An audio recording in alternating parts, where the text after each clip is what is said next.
امام حسین ایسی پاک کرامت شخصیت ہے کہ آپ کی جو ولادت ہے نا، آپ کی جو برتھ ہے وہ برتھ بھی کرامت ہے۔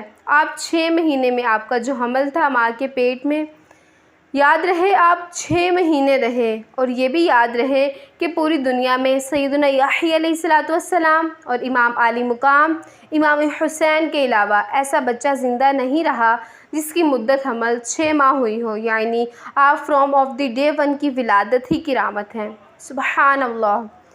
آپ کے چہرے رخسار کا حلیہ یہ تھا، آپ کے چہرے پر نور ایسا تھا کہ آپ کے دونوں رخسار سے ایسا نور نکلتا تھا کہ کمرے اور دیواریں روشن ہو جایا ہوتی تھی۔ اور کیوں نہ ہو، کن کے نواسے ہیں، کن کے پھول ہیں، آپ آقا کی نگاہوں کے تارے ہیں۔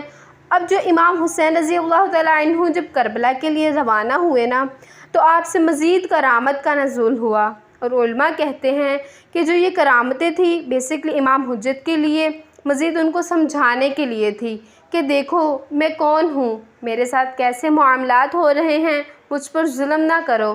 مگر ان کی آنکھوں پہ لالچ کا ایسا پردہ تھا کہ امام حسین فرسٹ آف آل مدینے سے مکہ آئے، اسی راستے میں سیدنا ابن مودح سے ملاقات ہوئی۔ انہوں نے عرض کی حضور میرے کنویں کا پانی بہت کم ہے، آپ دعائے برکت سے نواز دیجئے۔ آپ نے اس کا کنویں کا پانی جو تھا وہ طلب کیا۔ جب پانی کا ڈول حاضر کیا گیا تو آپ صلی اللہ علیہ وآلہ وسلم نے اس میں سے پانی لیا، پانی کو نوش فرمایا اور پھر کلی کر دی اور ڈول کو واپس کنویں میں ڈال دیا۔ جب وہ ڈول پانی کے کنویں میں گیا، کنویں کا پانی بھی مزید بڑھ گیا، میٹھا ہو گیا اور لذیذ ہو گیا تھا۔ سبحان اللہ۔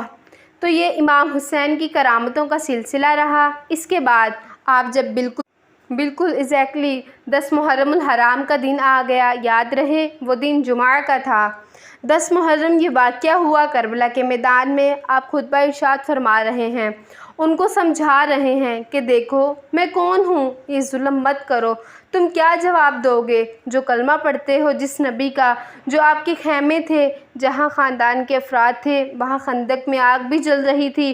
ایک بد زبان یزیدی نے بکواس کرتے ہوئے کہا، اے حسین تم نے وہاں کی آگ لگانے سے پہلے ہی یہاں آگ لگا دی۔ معاذ اللہ۔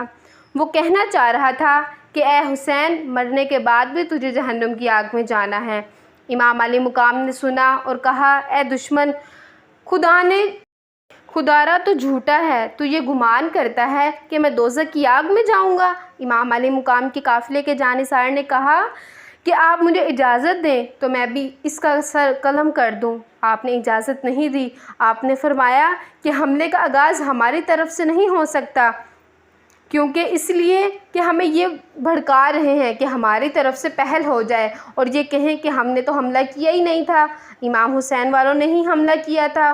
حالانکہ اس نے بڑی گستاخی کی تھی کہ آپ نے اپنے ساتھی کو روک دیا، مگر آپ نے اللہ کی بارگاہ میں دعا کی، بڑا دل دکھا ہوا تھا۔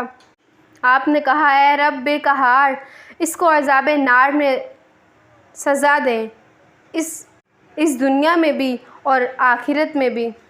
اللہ تعالیٰ نے آپ کی دعا کو قبول فرمایا۔ جو بندہ گھوڑے پر بیٹھا تھا اس کے گھوڑے کو اچانک سے جھٹکا لگا، گھوڑا دوڑا اور دوڑتے ہوئے جو خندق کی آگ تھی جو جل رہی تھی، بندہ اسی جگہ جا کر گرا اور وہ بدنصیب اسی آگ میں جل کر بھسم ہو گیا۔